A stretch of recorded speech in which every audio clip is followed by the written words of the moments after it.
children. Today we are going to start the new topic that is friction.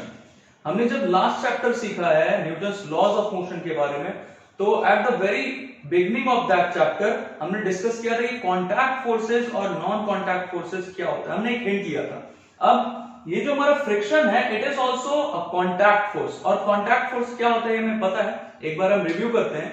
किसी भी दो bodies के बीच में अगर कॉन्टैक्ट होता है, जैसे मान लो ये हमारे पास एक बॉडी ये रहा, इसके ऊपर इस मार्कर को रख दिया, एक बॉडी ये रहा, तो इन दोनों बॉडीज को जब हम कांटेक्ट में रखते हैं तो इस बॉडी का, इस मार्कर का जो सरफेस है और इस कॉपी का जो सरफेस है, इन दोनों के सरफेसेस पे जो चार्ज पार्टिकल्स हैं, इन दोनों के सरफेसेस पे जो चार्ज पार्टिकल्स होंगे, उन चार्ज पार्टिकल्स के बीच में इलेक्ट्रोमैग्नेटिक फोर्स एक्ट करता है.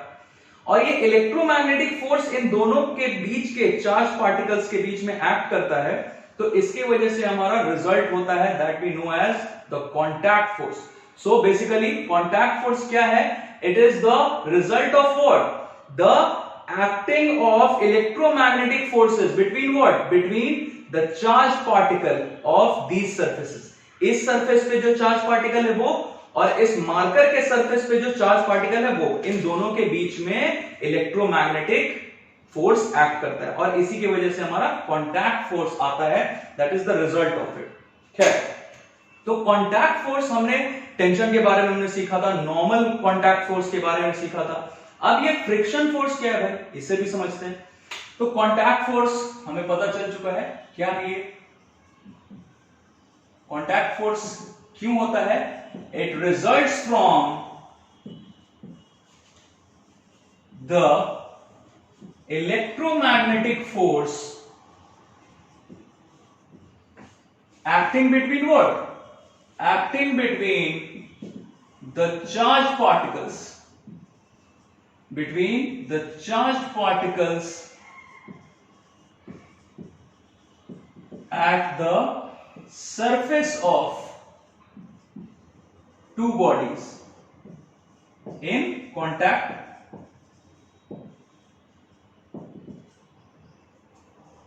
ध्यान रखना बच्चों, ये कांटेक्ट में रहना जरूरी है. अगर दो बॉडीज को हम कांटेक्ट में रखते हैं तभी इन दोनों बॉडीज के सरफेस पे जो चार्ज पार्टिकल्स है, उन चार्ज पार्टिकल्स के बीच में इलेक्ट्रोमैग्नेटिक फोर्स एक्ट करता है और जिसका रिजल्ट हमारा क्या है? Contact force. तो अब हम आते हैं कि फ्रिक्शन क्या है. मान लो हमने इन दो बॉडीज को कांटेक्ट में रखा. एक मान लो ये हमारा टेबल है, ये हमारा टेबल और इसके ऊपर हमने कुछ भी रख लिया, मान लो एक ब्लॉक रख लिया. तो ये टेबल और ये ब्लॉक का जो सरफेस है ये दोनों कांटेक्ट में है, तो इन दोनों के बीच में, इन दोनों के सरफेसेस के बीच में कांटेक्ट फोर्स एक्ट करेगा और वो कांटेक्ट फोर्स दोनों एक दूसरे पे लगेंगे. ये contact force it will obey the Newton's third law of motion. ये दोनों बॉडीज एक दूसरे पे कांटेक्ट फोर्स लगाएंगे. जैसे अभी हमने ये जो एग्जांपल लिया, तो ये मार्कर भी इस पे कांटेक्ट फोर्स लगाएगा और इन रिएक्शन ये कॉपी भी इस मार्कर पे कांटेक्ट फोर्स लगाएगा. बट ये जरूरी नहीं है कि ये कांटेक्ट फोर्स हमेशा परपेंडिकुलर ही हो.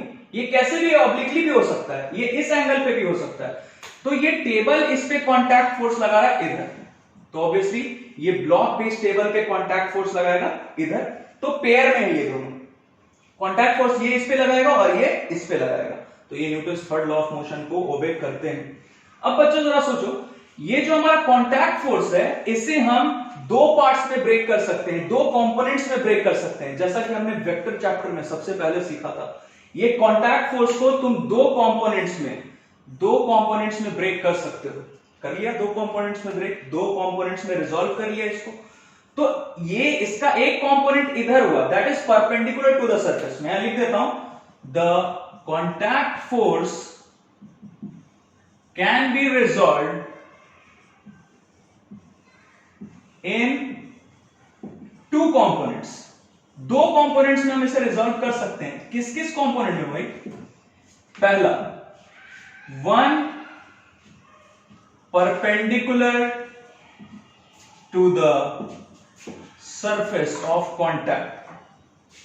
एक सरफेस ऑफ कांटेक्ट के परपेंडिकुलर. सरफेस ऑफ कांटेक्ट मतलब ये ब्लॉक और ये टेबल का सरफेस ऑफ कांटेक्ट क्या है? ये ऑब्वियसली. तो ये सरफेस ऑफ कॉन्टैक्ट के परपेंडिकुलर एक कंपोनेंट हमने कर लिया। इसका एक कंपोनेंट क्या है? Perpendicular to the surface of contact, जिसे हम बोलते हैं नॉर्मल कॉन्टैक्ट फोर्स। ये हमने पहले भी सीखा है, पढ़ा है हमने। दूसरा कंपोनेंट इसका other is parallel to the surface of contact, surface of contact. तो इसको हमने, इस कॉन्टैक्ट फोर्स को हमने दो पार्ट्स में ब्रेक कर लिया, दो कंपोनेंट्स में ब्रेक कर लिया। एक perpendicular to the surface of contact और एक parallel to the surface of contact. ये रहा हमारा सरफेस ऑफ कॉन्टैक्ट, और इस सरफेस ऑफ कॉन्टैक्ट के पैरेलल हमारा ये कंपोनेंट है। और बच्चों इसी कंपोनेंट को हम बोलते हैं फ्रिक्शन। It's very simple. जो हमारा कॉन्टैक्ट फोर्स है, इसका दो कंपोनेंट, दो पार्ट इसका, एक component perpendicular to the surface और दूसरा component parallel to the surface of contact, that's it, जिसे हम फ्रिक्शन बोलते हैं। ये वाला पार्ट हमारा क्या है, मैं इंडिकेट कर देता हूं। इससे हम क्या बोलते हैं? फ्रिक्शन या फ्रिक्शनल फोर्स। और ये क्या है हमारा? Normal contact force. ये हम पहले भी पढ़ चुके हैं। नॉर्मल कॉन्टैक्ट फोर्स यही तो होता है।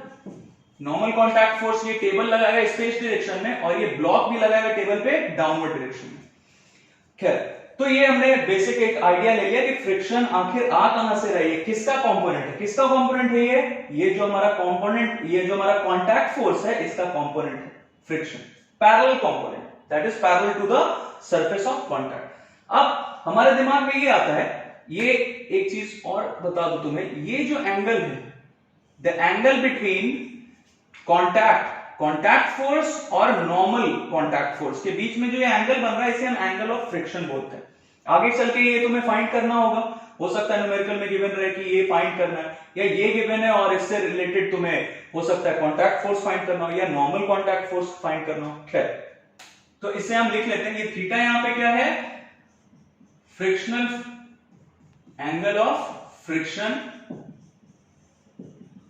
कौन सा एंगल? किसके किसके बीच का? कॉन्टैक्ट फोर्स और ये नॉर्मल जो हमने ड्रॉ किया, नॉर्मल कॉन्टैक्ट फोर्स, इन दोनों के बीच का जो एंगल है, that is known as angle of friction.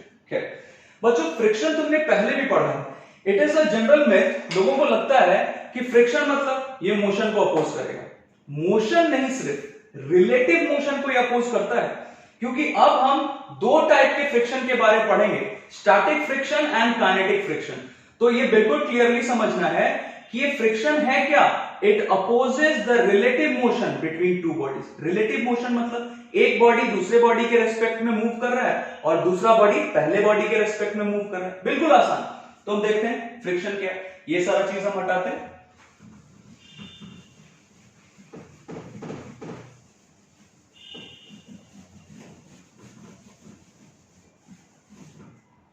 Friction क्या है? The resistive force, the resistive मतलब anything that oppose it, जो oppose करता है, the resistive force that opposes the relative motion between two bodies. Relative term जहां भी सुनो मतलब समझ जाना कि एक दूसरे के रिस्पेक्ट में मोशन कर रहा है। तो resistive force that opposes the relative motion between two bodies, इसी को हम बोलते हैं फ्रिक्शन, या कहीं कहीं फ्रिक्शनल फोर्स भी लिखा हुआ मिल सकता है। तो दो बॉडीज अगर एक दूसरे के रिस्पेक्ट में मूव कर रहे हैं, जैसे मान लो ये मेरा पाम और इसके ऊपर मैं इस मार्कर को मूव कर रहा हूं, तो ये दोनों एक दूसरे के रिस्पेक्ट में मूव कर रहे हैं। ये यहां पे और इसके ऊपर इसको मूव करवा रहा है, तो रिलेटिव मोशन हो रहा है दोनों के बीच में, क्योंकि इसके रिस्पेक्ट में ये आगे जा रहा है। अब जरा सोचो, ये आगे जा रहा है तो इसके रिस्पेक्ट में इसका पोजीशन तुम्हें क्या लगेगा कि ये पीछे खिसकता जा रहा है। इसका मतलब इसके रिस्पेक्ट में ये मूव कर रहा है और इसके रिस्पेक्ट में ये मूव कर रहा है। That all depends on the frame of reference, और फ्रेम ऑफ रेफरेंस हमने पहले ही डिस्कस कर लिया। तो ये दोनों बॉडीज एक दूसरे के रिस्पेक्ट में मूव कर रहे हैं। जैसे मान लो यहां पे हमने वो टेबल लिया, सेम टेबल, इसके ऊपर एक ब्लॉक रखा, इस ब्लॉक को हम इसके ऊपर मूव करवा रहे हैं। मान लो ये ब्लॉक इसके ऊपर, इस टेबल के ऊपर मूव कर रहा है इस डायरेक्शन में, वेलोसिटी v से। तो इस टेबल के रिस्पेक्ट में ये ब्लॉक मूव कर रहा है। अब जरा सोचिए, ये ब्लॉक आगे बढ़ता जा रहा है, आगे बढ़ता जा रहा है, तो ये टेबल तो पीछे छूटता जा रहा है। मतलब अगर इस ब्लॉक के रिस्पेक्ट में देखें तो ये टेबल पीछे जा रहा है, ये टेबल पीछे छूटता जा रहा है। मतलब टेबल के रेस्पेक्ट में ये मूव कर रहा है और इसके रेस्पेक्ट में ये टेबल मूव कर रहा है पीछे के डायरेक्शन में। तो जब भी दो बॉडीज के बीच में रिलेटिव मोशन होगा तो इस रिलेटिव मोशन को अपोज कौन करता है? हमारा फ्रिक्शनल फोर्स। बिल्कुल आसान सा पार्ट। अब जरा ये सोचो कि ये जो काइनेटिक फ्रिक्शन और स्टैटिक फ्रिक्शन हम पढ़ने वाले हैं ये खुद ही अपना जवाब दे रहा है।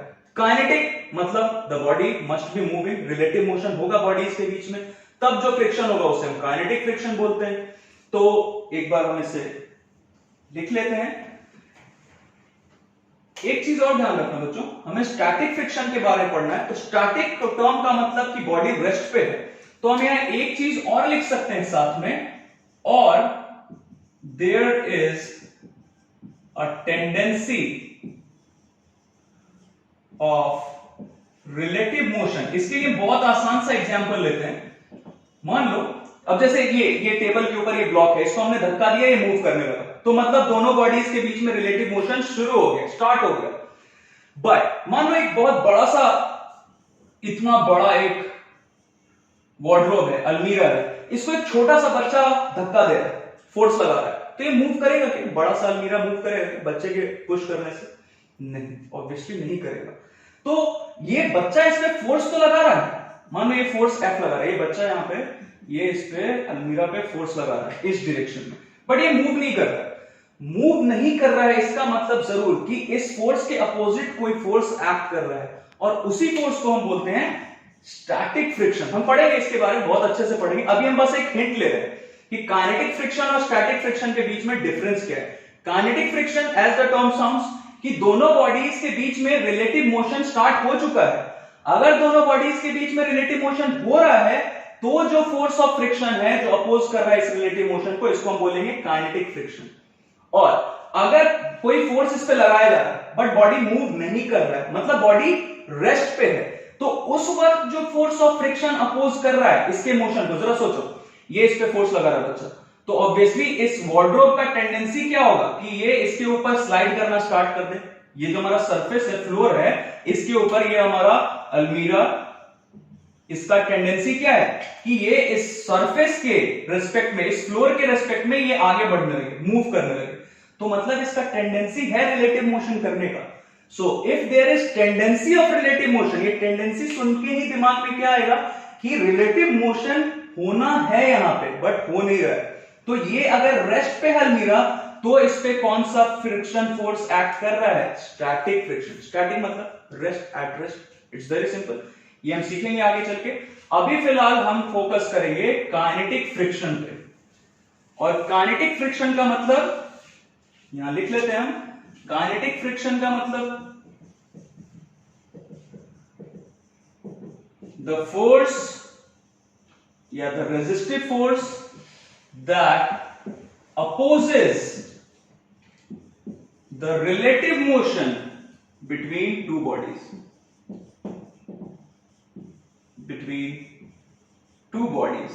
अब देखो ये जो हमने स्टेटमेंट अभी यहां पे देखा, इसी स्टेटमेंट से हमारा दोनों फ्रिक्शन का डेफिनेशन आ रहा है। Resistive force that opposes the relative motion, तो अगर रिलेटिव मोशन है, ऑलरेडी बॉडी एक दूसरे के ऊपर स्लाइड कर रहे हैं, मूव कर रहे हैं एक दूसरे के रेस्पेक्ट में, तब जो फोर्स, जो रेजिस्टिव फोर्स एक्ट करेगा बॉडीज पे, वो कौन सा होगा? Kinetic friction. अगर बॉडीज के बीच में टेंडेंसी है रिलेटिव मोशन का, अगर दोनों बॉडीज एक दूसरे के ऊपर स्लाइड करना चाहते हैं, टेंडेंसी है दोनों का, बट कर नहीं रहे, दोनों रेस्ट में है एक दूसरे के रेस्पेक्ट में, दोनों का टेंडेंसी है रिलेटिव मोशन का, तो उस वाले फ्रिक्शन को हम क्या बोलेंगे? Static friction. ये हम देखेंगे आगे। काइनेटिक फ्रिक्शन का मतलब तुम्हें समझ में आ गया होगा, फोर्स दैट अपोजेस या resistive force that opposes the relative motion between two bodies. अब इसमें बहुत ज्यादा कंफ्यूज लोग ये रहते हैं कि इसका डायरेक्शन किधर होगा, काइनेटिक फ्रिक्शन का डायरेक्शन किधर होगा। बहुत आसान सा पार्ट है। अब जरा देखो, ये जो हमारा ब्लॉक है ये इस टेबल के रिस्पेक्ट में किधर बढ़ रहा है? इधर बढ़ रहा है आगे, तो ऑब्वियसली ये टेबल इस ब्लॉक पे फ्रिक्शन फोर्स किधर लगाएगा? अपोजिट डायरेक्शन में। ये फोर्स हमारा क्या है? ये अपोज करता है रिलेटिव मोशन को, मतलब ये जो हमारा ब्लॉक, मान लो इस ब्लॉक का नाम कुछ लेते हैं, ब्लॉक ए, और ये जो हमारा टेबल है इसका कुछ नाम ले लो, बी। तो ये जो हमारा ब्लॉक है ये इस टेबल के रिस्पेक्ट में कैसे बढ़ रहा है? ऐसे आगे बढ़ रहा है। तो ये जो हमारा टेबल है ये इस ब्लॉक पे किधर लगाया frictional force, opposite to the motion, opposite to the relative motion. तो इसका मोशन इसके रिलेशन में, इसके रेस्पेक्ट में किधर है, इधर। तो ये टेबल इस पे फ्रिक्शनल फोर्स किधर लगाएगा, इधर अपोजिट डायरेक्शन में अपोज करेगा, मतलब इधर लगा रहा है। दूसरा चीज, एज आई टोल्ड यू कि ये ब्लॉक आगे बढ़ता जा रहा, आगे बढ़ता जा रहा, आगे बढ़ता जा रहा। मान लो यहां आ गया, तो ये आगे आया तो इसने इस टेबल को क्या किया, पीछे छोड़ दिया। मतलब इस ब्लॉक के रिस्पेक्ट में अगर हम देखें तो ये टेबल क्या जा रहा है, ये पीछे छूटता जा रहा है, मतलब ये इस डायरेक्शन में मूव कर रहा है। तो अगर इस ब्लॉक के रिस्पेक्ट में टेबल इस डायरेक्शन में मूव कर रहा है, तो ये ब्लॉक इस टेबल पे किधर लगाएगा फोर्स, अपोजिट डायरेक्शन में, मतलब इस डायरेक्शन में। तो इस टेबल पे फ्रिक्शनल फोर्स किधर लगेगा, इस डायरेक्शन में लगेगा। बहुत आसान। तो इस पे लगा फ्रिक्शनल फोर्स इधर, और इस टेबल पे लगा फ्रिक्शनल फोर्स इधर, और ये दोनों बॉडीज एक दूसरे पे लगा रही है। ये लगा रहा है, टेबल लगा रहा है, ब्लॉक पे फ्रिक्शनल फोर्स किधर, इधर, क्योंकि ये आगे मूव कर रहा है। और ये ब्लॉक लगा रहा है टेबल पे फ्रिक्शनल फोर्स किधर, इधर, अपोजिट डायरेक्शन में, क्योंकि इसके रेस्पेक्ट में टेबल पीछे छूटता जा रहा है। तो ये इस टेबल पे किधर लगा है फोर्स, अपोजिट डायरेक्शन में, मतलब इस डायरेक्शन में, फॉरवर्ड डायरेक्शन में। That's it. तो ये तो डायरेक्शन के बारे में। चलो एक और आसान सा एग्जांपल लेते हैं। मान लो मेरे हाथ में दो ब्लॉक्स है, दो ब्लॉक्स है मेरे पास, ये दो ब्लॉक्स हैं हमारे पास। अब जरा सोचो, बिल्कुल अच्छे से समझना है, क्योंकि डायरेक्शन में लोग कंफ्यूज रहते हैं, बट इसमें कंफ्यूज होने जैसा कुछ भी नहीं है। मान लो मेरे पास दो ब्लॉक्स हैं, यहां समझते हैं ऐसे, ये ब्लॉक, ये ब्लॉक। इस ब्लॉक के ऊपर ये मार्कर है, बट हम मान लेते हैं कि ये ब्लॉक है, ये इसके ऊपर स्लाइड कर रहा है, ये इसके ऊपर मूव कर रहा है, मतलब इसके रिस्पेक्ट में ये आगे जा रहा है। तो इसके रिस्पेक्ट में ये आगे जा रहा है, रिलेटिव मोशन हो रहा है इसका, इसके रिस्पेक्ट में ये आगे जा रहा है। तो ये वाला हमारा ब्लॉक इस पे किधर लाया फ्रिक्शन, अपोजिट डायरेक्शन, मतलब इधर। That's it. वैसे ही समझना, इसके रेस्पेक्ट में मान लो ये बी, ये A, इस बी के रेस्पेक्ट में ये किधर जा रहा है, इधर आगे, मतलब इसका मोशन इस बी के रेस्पेक्ट में, ए का मोशन बी के रेस्पेक्ट में किधर है, फॉरवर्ड डायरेक्शन में। तो ये बी इस पे फ्रिक्शनल फोर्स किधर लगाएगा, इधर, इस डायरेक्शन में। Very simple. वैसे ही ये आगे बढ़ता जा रहा है, इधर हम मेंशन कर लेते हैं, ये कैसे जा रहा है, आगे जा रहा है। मान लो वेलोसिटी बी से आगे जा रहा है, किसके रेस्पेक्ट में भाई, बी के रेस्पेक्ट में। वैसे ही ये आगे जा रहा है, तो ये अपने आगे जाते वक्त इसे क्या छोड़ रहा है, इसे पीछे छोड़ता जा रहा है। इसके रेस्पेक्ट में, ए के रेस्पेक्ट में बी किधर जा रहा है, पीछे जा रहा है। तो ए के रिस्पेक्ट में बी का मोशन किधर है, पीछे है। तो ए बी पे किधर लगाया फ्रिक्शनल फोर्स, अपोज करेगा, अपोजिट डायरेक्शन में लगाएगा, मतलब इस डायरेक्शन। It's very simple. तो खैर ये तो डायरेक्शन के बारे में था। अब जरा देखते हैं कि मैग्नीट्यूड कैसे फाइंड करेंगे सर काइनेटिक फ्रिक्शन का।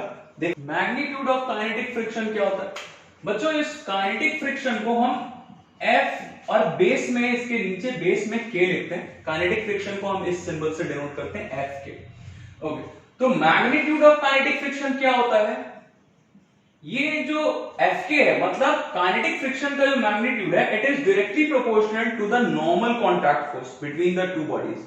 जैसे मान लो ये टेबल, इसके ऊपर ये ब्लॉक, तो ये टेबल इस ब्लॉक पे जो नॉर्मल कॉन्टैक्ट फोर्स लगा रहा है, या ये ब्लॉक जो इस टेबल पे नॉर्मल कॉन्टैक्ट फोर्स लगा रहा है, उस नॉर्मल कॉन्टैक्ट फोर्स के डायरेक्टली प्रोपोर्शनल है किसका वैल्यू, ये काइनेटिक फ्रिक्शन का वैल्यू, काइनेटिक फ्रिक्शन के मैग्नीट्यूड का वैल्यू। सो अब हमें पता है कि अगर हमें इक्वेशन चाहिए, अगर ये प्रोपोर्शनलिटी का साइन हटाते हैं, हम इक्वल्स टू का साइन देते हैं, तो वी नीड अ कांस्टेंट। तो हम यहाँ पे कांस्टेंट लेंगे म्यू के। ये जो हमारा म्यू के है, इसे हम बोलते हैं बच्चों कोएफिशिएंट ऑफ काइनेटिक फ्रिक्शन। यहां इंडिकेट कर देता हूं, म्यू के यहाँ पे क्या है, coefficient of kinetic friction. That's it. तो ये बिल्कुल आसान सा है। ये हमें दिख रहा है कि ये जो हमारा काइनेटिक फ्रिक्शन का वैल्यू है, ये किस पे डिपेंड कर रहा है, दो चीजों पे डिपेंड कर रहा है। खैर ये तो कांस्टेंट ही है, और ये किस पे डिपेंड करेगा, ये म्यू के का जो वैल्यू है हमारा, ये जो कांस्टेंट है, ये किस पे डिपेंड करेगा, इन दोनों सरफेसेस के मटेरियल पे।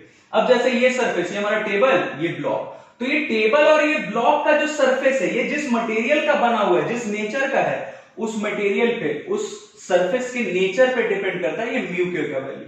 तो ऑब्वियसली अगर एक बार हमने डिसाइड कर लिया कि नहीं भैया ये हमारा टेबल, इसके ऊपर ये ऑब्जेक्ट रखा, तो ऑब्वियसली इसका जो मटेरियल है वही रहेगा और इसका जो मटेरियल है वही रहेगा। मतलब म्यू के का वैल्यू इसके लिए, ये गिवन सरफेसेस इन कांटेक्ट के लिए कांस्टेंट रहेगा, ये बदलेगा नहीं। मान लो तुमने ये हटा लिया, कोई दूसरा बॉडी ले लिया, तब म्यू के का वैल्यू बदल जाएगा। बट जब तक ये बॉडी और ये बॉडी, यही दो बॉडी तुम ले रहे हो, तो म्यू के का वैल्यू क्या हो गया, कांस्टेंट हो गया, सेम रहेगा। तो ये डिपेंड किस पे कर रहा है, नॉर्मल कॉन्टैक्ट फोर्स पे।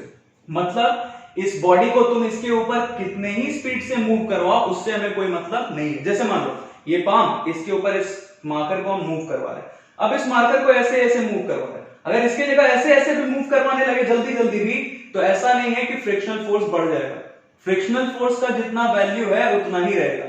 तो ये एक चीज हमें यहां समझना है कि ये काइनेटिक फ्रिक्शन का जो वैल्यू है इट इज कांस्टेंट, ये सेम रहेगा, ये वेरिएबल नहीं है, ये बदलेगा नहीं। काइनेटिक फ्रिक्शन का जो मैग्नीट्यूड है, जो वैल्यू है, it will remain the same. ये किस पे डिपेंड कर रहा है, नॉर्मल कॉन्टैक्ट फोर्स पे। तो जितना नॉर्मल कॉन्टैक्ट फोर्स ये इस पे लगा रहा है या ये इस पे लगा रहा है अपवर्ड डायरेक्शन में, उसी पे ये डिपेंड कर रहा है। अब तुम इसे ये धीरे धीरे मूव करवाओ या जल्दी जल्दी मूव करवाने लगो, स्पीड बढ़ा दो मूवमेंट का, उससे काइनेटिक फ्रिक्शन के वैल्यू पे कोई भी फर्क नहीं पड़ने वाला, ये हमेशा कांस्टेंट रहेगा। एक बहुत आसान सा हम इससे क्वेश्चन डिस्कस करते हैं। जैसे मान लो यही हमारा, यहां पे हमने ले लिया एक सरफेस, ये टेबल ले लिया, इसके ऊपर ये ब्लॉक है। इस ब्लॉक को मान लो तुम इस डायरेक्शन में फोर्स लगा के खींच रहे हो, तुमने इस डायरेक्शन में इसको फोर्स लगा के ऐसे खींचा, तो तुम्हें गिवन है, मान लो इसका कुछ मास है, इसका मास है 10 kg, ठीक है, इसका मास गिवन है 10 kg। तुम्हें फाइंड करने बोला जा रहा है कि इस पे जो फ्रिक्शनल फोर्स एक्ट कर रहा है, काइनेटिक फ्रिक्शन ऑब्वियसली, क्योंकि इसे हम पुल कर रहे हैं और इसको मूव करवा रहे हैं, क्योंकि अगर ये मूव नहीं करता तब हम स्टैटिक फ्रिक्शन के बारे में सोचते हैं, बट ये मूव कर रहा है। इन दोनों बॉडीज के बीच में, मतलब ये टेबल और ये ब्लॉक के बीच में रिलेटिव मोशन स्टार्ट हो चुका है, हमने इसको ऐसे फोर्स लगा के ऐसे खींचा, मतलब इन दोनों के बीच में रिलेटिव मोशन स्टार्ट हो चुका। तो इस केस में हमारा क्या आएगा, काइनेटिक फ्रिक्शन का कंडीशन आएगा। तो काइनेटिक फ्रिक्शन हमें फाइंड करने बोला जा रहा है, और मान लो ये म्यू के का वैल्यू कुछ गिवन है, मान लो 0.25, ये हमारा म्यू के का वैल्यू है। मतलब ये ब्लॉक और ये टेबल का जो सरफेस है कांटेक्ट में, इसके लिए हमारे म्यू के का वैल्यू, मतलब coefficient of kinetic friction given है 0.25। अब बच्चों तुम्हें क्लियरली दिख रहा है कि सर ये एफ के का वैल्यू, मतलब काइनेटिक फ्रिक्शन का वैल्यू फाइंड करने के लिए तो हमारे पास फॉर्मूला है ही, तो हम करते हैं फाइंड। एफ के क्या है भाई, म्यू के एन। अब एन के लिए तुम्हें सोचना है नॉर्मल कॉन्टैक्ट फोर्स इस पे कितना लगेगा, जरा सोचो बच्चों। इसके लिए हमने एफबीडी वगैरह बनाना सब कुछ सीखा है। इस ब्लॉक पे ये टेबल अपवर्ड डायरेक्शन में नॉर्मल कॉन्टैक्ट फोर्स लगा है, तो इसको हमने सिस्टम लेट कर दिया। तो इस पे एक फोर्स लगा रहा है टेबल अपवर्ड डायरेक्शन में, दूसरा फोर्स इस ब्लॉक पे कौन लगा रहा है, अर्थ, जो डाउनवर्ड डायरेक्शन में, दैट इज m इंटू जी। और ये ब्लॉक ऑब्वियसली नीचे नहीं आ रहा है या ऊपर नहीं जा रहा, तो ये दोनों फोर्सेस एक दूसरे को बैलेंस कर रहे हैं। मतलब n इज इक्वल टू क्या आ गया यहां से, m इंटू जी। तो हम यहां पे ये जो हमारा फॉर्मूला दिख रहा है, यहां नॉर्मल कॉन्टैक्ट फोर्स, यहां मैं लिख देता हूं, नॉर्मल कॉन्टैक्ट फोर्स ये हमारा किसके इक्वल हो गया, m इंटू जी। तो हम इसे रिप्लेस कर सकते हैं क्या, तो n के जगह हमने क्या लिख लिया, m into g. Very simple.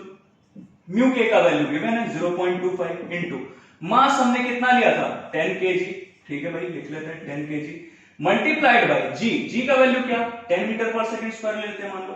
तो ये हमारा क्या आ गया, ऑब्वियसली ये फ्रिक्शनल फोर्स है, काइनेटिक फ्रिक्शन है, तो न्यूटन में आएगा, क्योंकि सबके लिए हमने वैल्यू क्या लिया, ये 10 मीटर पर सेकंड स्क्वायर जी का वैल्यू, और ये 10 kg, सब ऐसा यूनिट में, तो फोर्स ऐसा यूनिट कितना है बच्चों, देखो तो 25 न्यूटन। तो ये 25 न्यूटन का काइनेटिक फ्रिक्शन किधर लगेगा, इस डायरेक्शन में, अपोजिट डायरेक्शन में, क्योंकि हम इसे इधर मूव करवाना चाहते हैं, तो अपोजिट डायरेक्शन में इधर लगा। Very simple. अब इससे रिलेटेड एक बहुत आसान सा एग्जांपल देखते हैं। अब ये न्यूमेरिकल क्या है, a block is projected along a rough horizontal road with a speed of 10 metre per second. ये हमारा रोड है, हॉरिजॉन्टल रोड, इसके ऊपर हमने एक ब्लॉक को फेंका, प्रोजेक्ट किया with a uniform velocity with an initial velocity of 10 meter per second। तो इसका initial velocity that is u, it is known to us 10 meter per second। और क्या given है, ये kinetic friction का जो coefficient है mu k, it is given to us 0.10। क्या find करना है, how far will it travel before coming to rest। अब जरा सोचो बच्चों, ये ब्लॉक को हमने इसके ऊपर प्रोजेक्ट किया, रफ है, हमारा जो हॉरिजॉन्टल रोड है वो रफ है, मतलब it will offer friction। तो हमारा ये रोड के रेस्पेक्ट में इसका जो ब्लॉक का जो मोशन है वो किस डायरेक्शन में, इस डायरेक्शन में। तो ये रोड इस ब्लॉक पे किधर लगाएगा फ्रिक्शन फोर्स, इधर एफ के, मतलब काइनेटिक फ्रिक्शन ये रोड इस ब्लॉक पे किधर लगाएगा, इस डायरेक्शन में। बिल्कुल सिंपल। तो इस डायरेक्शन में फोर्स लग रहा है। आप जरा सोचो, हमने एक बार इसको प्रोजेक्ट कर दिया, थ्रो कर दिया इसको, तो अब हम रेगुलरली इस पे कंटिन्यूअसली हम कोई फोर्स नहीं लगा रहे, हमने इसको एक बार मान लो धक्का दे दिया, छोड़ दिया रोड के ऊपर, तो ये अब खुद ही मूव कर रहा है। दो फोर्सेस और इस पे एक्ट कर रहे हैं, कौन कौन से, एक बार हम इधर बना लेते हैं। एक फोर्स इस पे नॉर्मल कांटेक्ट फोर्स जो ये रोड लगाएगा अपवर्ड डायरेक्शन में, और दूसरा अर्थ लगाएगा इस पे डाउनवर्ड डायरेक्शन में, m × g। हमारे दिमाग में आएगी सर इसका तो मास गिवन ही नहीं है ब्लॉक का, तो फिर हम ये सारा काम करेंगे कैसे? कोई बात नहीं, खुद ही हो जाएगा, ये मास खुद ही कैंसिल हो जाएगा। देखो तो इस ब्लॉक पे दो फोर्स एक्ट कर रहे हैं, एक नॉर्मल कांटेक्ट फोर्स जो ये रोड लगा रहा है, और दूसरा अर्थ जो लगा रहा है m × g इस ब्लॉक पे। तो ये दोनों तो एक दूसरे को बैलेंस कर देंगे भाई, क्योंकि ये ऊपर या नीचे नहीं जाएगा ये ब्लॉक, ये तो हॉरिजॉन्टल डायरेक्शन में मूव कर रहा है। मतलब क्या, यहां से क्या पता चल गया, n = m × g, ये हमारे काम आने वाला है। और कौन सा फोर्स इस पे एक्ट कर रहा है, इस डायरेक्शन में, लेफ्ट डायरेक्शन में कौन सा फोर्स एक्ट कर रहा है, काइनेटिक फ्रिक्शन एक्ट कर रहा है, और कोई फोर्स नहीं है। इसका क्या मतलब कि इसका मूवमेंट इस डायरेक्शन में, ये मूव कर रहा है इस डायरेक्शन में, बट इस पे फोर्स इस डायरेक्शन में लग रहा है, अपोजिट डायरेक्शन में, दैट इज काइनेटिक फ्रिक्शन। तो धीरे धीरे इसका वेलोसिटी क्या होगा, कम होता जाएगा। मतलब इस ब्लॉक में क्या हो रहा है, नेगेटिव एक्सेलरेशन हो रहा है, रिटार्डेशन प्रोड्यूस हो रहा है। तो धीरे धीरे यहाँ पे आके फाइनली इसका वेलोसिटी 0 होगी, रेस्ट पे आ गई। तो हमसे क्या बोला जा रहा है कि ये यहां से यहां तक के बीच में कितना डिस्टेंस ये कवर करेगा, कितना ट्रैवल करेगा, ये हमें पता करना है, ये डिस्टेंस हमें पता करना है। यहां से लेके यहां तक का डिस्टेंस हमें पता करना, कर सकते हैं बिल्कुल आसान से। सबसे पहले हम इस फोर्स के बारे में पता कर लेते हैं, काइनेटिक फ्रिक्शन के बारे में। क्या करेंगे हम इसके लिए, काइनेटिक फ्रिक्शन का वैल्यू फाइंड करने के लिए हमें क्या करना होगा, म्यू के एन, यही करेंगे। म्यू के मतलब इसका वैल्यू गिवन है, म्यू के का कितना है 0.10 मल्टीप्लाइड बाय एन के जगह हम क्या रख सकते हैं, देखो तो m × g रख सकते हैं, रख लेते हैं m × g। मास हमें नहीं पता बच्चों इसका, हमने मान लिया कि इस ब्लॉक का मास क्या है m, कोई दिक्कत नहीं। g का value 10 metre per second square, तो देखो तो 10 × 0.10, ये क्या हो जाएगा 1 × m। मतलब क्या हुआ, ये जो Fk है, जो काइनेटिक फ्रिक्शन है, इसका मैग्नीट्यूड किसके इक्वल आया, मैग्नीट्यूड, ध्यान रखना ये मास है m, और ये क्या है हमारा, ये Fk मतलब फोर्स है, काइनेटिक फ्रिक्शन है। तो ये काइनेटिक फ्रिक्शन का जो मैग्नीट्यूड है वो किसके इक्वल आया, मास के इक्वल। दैट्स इट, इसका यूज अभी हम यहां पे करेंगे।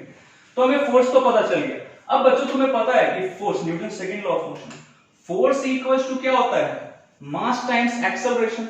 तो ये फोर्स हमारा यहाँ पे ये है, ये रहा फोर्स, ये Newton second law of motion से हम क्या करेंगे, मास टाइम्स एक्सेलरेशन। इस ब्लॉक के मास को हमने क्या लिख किया, m × a, एक्सेलरेशन हमें नहीं पता है, हम ये फाइंड कर सकते हैं। तो ये एक्सेलरेशन यहां से क्या आएगा, जरा देखो तो, Fk का वैल्यू मैग्नीट्यूड किसके इक्वल है, m के इक्वल, रख लिया m × a यहां से क्या आ गया m, और ये m कैंसिल हो जाएगी, तो ये किसमें आ जाएगा, metre per second square. That's it. तो ये एक्सेलरेशन आ गया हमारा 1 मीटर पर सेकंड स्क्वायर। अब ये तुम्हें दिख रहा है कि फोर्स इधर लग रहा है, तो एक्सेलरेशन भी किधर प्रोड्यूस होगा, इधर। मतलब इस डायरेक्शन में एक्सेलरेशन है, तभी तो इस डायरेक्शन में नेगेटिव एक्सेलरेशन है। बिल्कुल आसान है, कंफ्यूजन का जरूरत नहीं।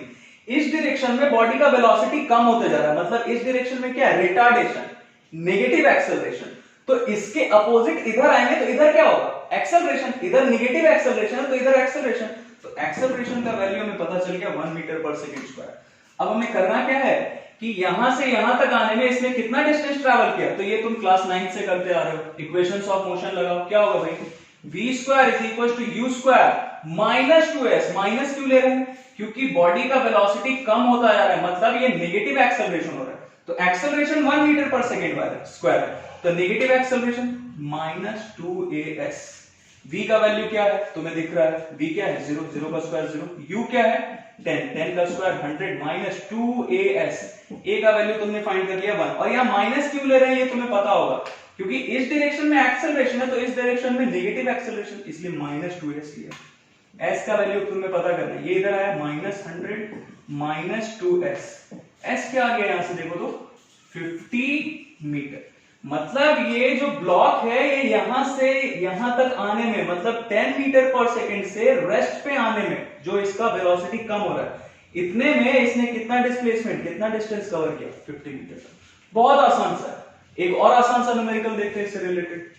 अब ये न्यूमेरिकल क्या देखते हैं, a block slides down an inclined surface of inclination 30 degree with the horizontal। तो ये हमारे पास एक ब्लॉक है and that is sliding over this inclined plane. ये स्लाइड करता हुआ ऐसे आ रहा है, ठीक है। क्या गिवन है, starting from rest it covers 8 metre in first 2 seconds. Starting from rest मतलब u का वैल्यू हमें पता है u मतलब इनिशियल वेलोसिटी क्या गिवन है 0 मीटर पर सेकेंड। तो starting from rest it covers 8 metre in first 2 seconds. तो टाइम भी गिवन है, फर्स्ट 2 सेकेंड्स में इसने कितना डिस्प्लेसमेंट कवर किया, s गिवन है, डिस्प्लेसमेंट गिवन है 8। तो हम कर क्या सकते हैं, यहां से एक्सेलरेशन फाइंड कर सकते हैं क्या, क्योंकि एक्सेलरेशन का हमें यहां जरूरत पड़ने वाला है। क्यों जरूरत पड़ने वाला है, चलो एक बार हिंट दे देता हूं क्यों जरूरत पड़ने वाला है। चलो एक बार इसका एफईडी बनाते हैं। तो ये हमारा सिस्टम, इस पे कौन कौन सा फोर्स एक्ट कर रहा है भाई, एक तो mg डाउनवर्ड डायरेक्शन में। अब तुम सोचोगे सर मास तो पता ही नहीं, कोई दिक्कत नहीं है, मास नहीं पता है m लेट कर लो। तो m इंटू जी, इस ब्लॉक पे एक फोर्स लगा m इंटू जी डाउनवर्ड डायरेक्शन में। अब बच्चों इसका कंपोनेंट जरा फाइंड करो। इसका एक कंपोनेंट ये हमारा 30 डिग्री होगा, तो ये 30 डिग्री, तो ये mg है, तो ये वाला कंपोनेंट क्या हो गया mg cos 30, ये mg cos 30, और एक component along the inclined plane, along the inclined surface, एक इधर होगा, ये क्या होगा mg sin 30, बिल्कुल आसान। और कौन सा फोर्स इस पे एक्ट कर रहा है, नॉर्मल रिएक्शन फोर्स, जो ये इंक्लाइंड प्लेन लगाया किस पे, इस ब्लॉक के ऊपर ये इंक्लाइंड प्लेन लगाएगा नॉर्मल रिएक्शन फोर्स। ठीक, तो और ये स्लाइड कर रहा है, ये स्लाइड करता हुआ ऐसे आ रहा है, मतलब इस इंक्लाइंड प्लेन के रेस्पेक्ट में ये मूव कर रहा है इस डायरेक्शन में। तो ये इंक्लाइंड प्लेन इस ब्लॉक पे किधर लगाया है, फ्रिक्शनल फोर्स इस डायरेक्शन में, ये मेंशन कर लेते हैं। फ्रिक्शनल फोर्स इस पे किस डायरेक्शन में लगाएगा, एफ के किधर लगाएगा, इस डायरेक्शन में। What we have to find, हमें फाइंड करना है म्यू के का वैल्यू। तो हमें पता है कि एफ के क्या होता है, म्यू के इंटू एन।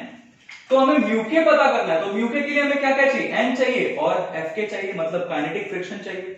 तो सबसे पहली बात, ये ब्लॉक जो हमारा है, ये हमारा ब्लॉक ये ऊपर या इस डायरेक्शन में मूव नहीं करेगा, मतलब ये n और ये mg cos थीटा, एक इस ऊपर डायरेक्शन में एक इस डायरेक्शन में, मतलब ये n और mg cos थीटा ये दोनों इक्वल होंगे क्या, ये दोनों एक दूसरे को बैलेंस करेंगे, तभी तो ये ब्लॉक इधर या इसके इंक्लाइंड प्लेन के अंदर मूव करके नहीं चला जा रहा है, तो ये इसके इक्वल है। cos 30 का वैल्यू तुम्हें पता है बच्चों, क्या होता है cos 30 का वैल्यू, √3/2। इसको अभी यहीं पे रहने देते हैं, इसका जरूरत हमें पड़ने वाला है, n का वैल्यू यहां रखने वाले हैं हम। दूसरा चीज हमें क्या फाइंड करना होगा, fk का वैल्यू। fk का वैल्यू पता चल गया अगर, और n का तो हमने पता कर ही लिया है, तो μk का वैल्यू पता चल जाएगा। तो आते हैं fk पे।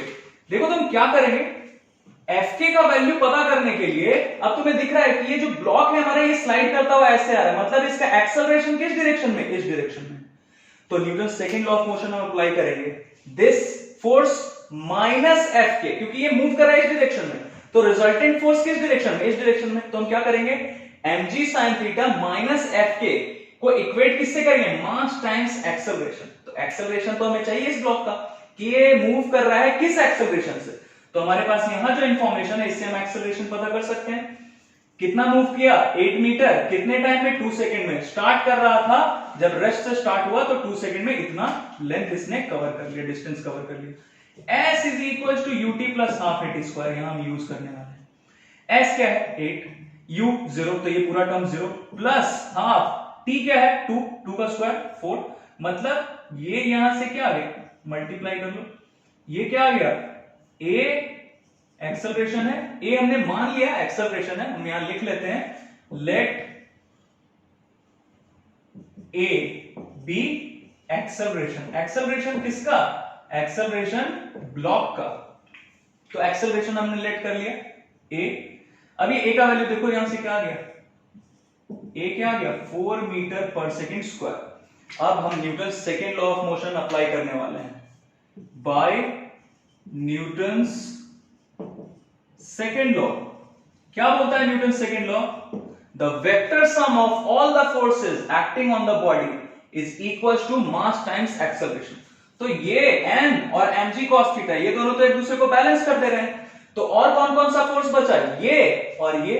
तो इन दोनों फोर्सेस का सम लेंगे हम, तो ये इस डायरेक्शन में, ये इस डायरेक्शन में, तो मूवमेंट है बॉडी का इस डायरेक्शन में, तो इसका कंपोनेंट इस डायरेक्शन में क्या होगा, माइनस एफ के। ये सब हम लोग पहले भी कर चुके हैं, तो ये क्या हो जाएगा, mg sin 30 में हम ऐड क्या करेंगे, एफ के इधर है, तो एफ के का कंपोनेंट इस डायरेक्शन में, मतलब बॉडी जिस डायरेक्शन में मूव कर रहा है उस डायरेक्शन में क्या होगा, cos 180, मतलब माइनस, तो एफ के इधर, तो इधर माइनस एफ के। तो एक स्टेप बढ़ा के लिख लेते हैं, माइनस एफ के। ऐड कर रहे हैं, vector sum of all forces find कर रहे हैं, तो ये प्लस माइनस क्या हो जाएगा, माइनस हो जाएगा। अब लिख लेते हैं इसे माइनस, तो ये किसके इक्वल होगा, किससे इक्वेट करेंगे, मास टाइम्स एक्सेलरेशन। मास हमने लेट किया है ब्लॉक का m और एक्सेलरेशन हमने लेट किया था a, जो कि हमारे पास आ गया। ब्लॉक का एक्सेलरेशन कितना है a और a का वैल्यू हमने फाइंड कर लिया 4। चलो रख ही लेते हैं। a का वैल्यू क्या है 4 मीटर पर सेकेंड स्क्वायर। अब जरा देखो तो sin 30 का वैल्यू सबको पता है, क्या होता है sin 30 का वैल्यू 1/2। तो mg/2 minus fk is equal to, ये क्या हो गया 4m हो गया क्या, इसको ये m इंटू 4m हो गया।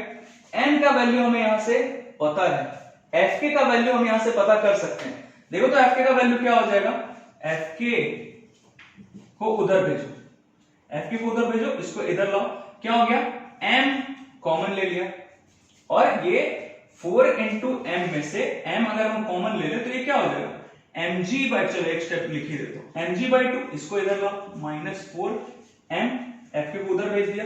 तो ये g का वैल्यू क्या है, यहां से g का वैल्यू 10 ले सकते हैं हम, तो 10/2 क्या हो जाएगा 5। तो 5m माइनस 4m कितना आ गया भाई, m आ गया क्या यहां से, वेरी सिंपल। g का वैल्यू 10 रखो, 10/2 5m माइनस 4m कितना आ गया m। मतलब ये काइनेटिक फ्रिक्शन का मैग्नीट्यूड m है, डोंट बी कंफ्यूज। m क्या है यहां पे, मैग्नीट्यूड किसका, fk का। तो काइनेटिक फ्रिक्शन का मैग्नीट्यूड किसके इक्वल है, m के इक्वल। अब यहां वापस आते हैं, fk का वैल्यू पता चल गया क्या है m, इसको इक्वेट किया किससे म्यू k इंटू n का वैल्यू हमें से पता है mg√3/2। m और m तो कैंसिल हो गया भाई, म्यू के फाइंड करना है, तो म्यू के फाइंड करने के लिए ये सब कुछ इधर भेजो, तो ये 2 इधर आया डिवाइडेड बाय g√3। g का वैल्यू क्या रख सकते हैं, g के जगह 10 रख सकते हैं, तो 10/√3। तो म्यू के यहां से क्या आ गया 1/5√3, दैट्स इट। तो हमें यही फाइंड करना था, coefficient of kinetic friction find करना था। तो ये हमारा आ गया म्यू के का वैल्यू, इट्स वेरी सिंपल। अब आई थिंक कि जितना हमने ये सारा एग्जांपल डिस्कस किया या जो हमने कॉन्सेप्ट आज डिस्कस किया है काइनेटिक फ्रिक्शन का या फ्रिक्शन क्या है, इन सब से तुम्हारा कॉन्सेप्ट बहुत क्लियर हुआ होगा। अब नेक्स्ट लेक्चर में हम डिस्कस करेंगे स्टैटिक फ्रिक्शन के बारे में।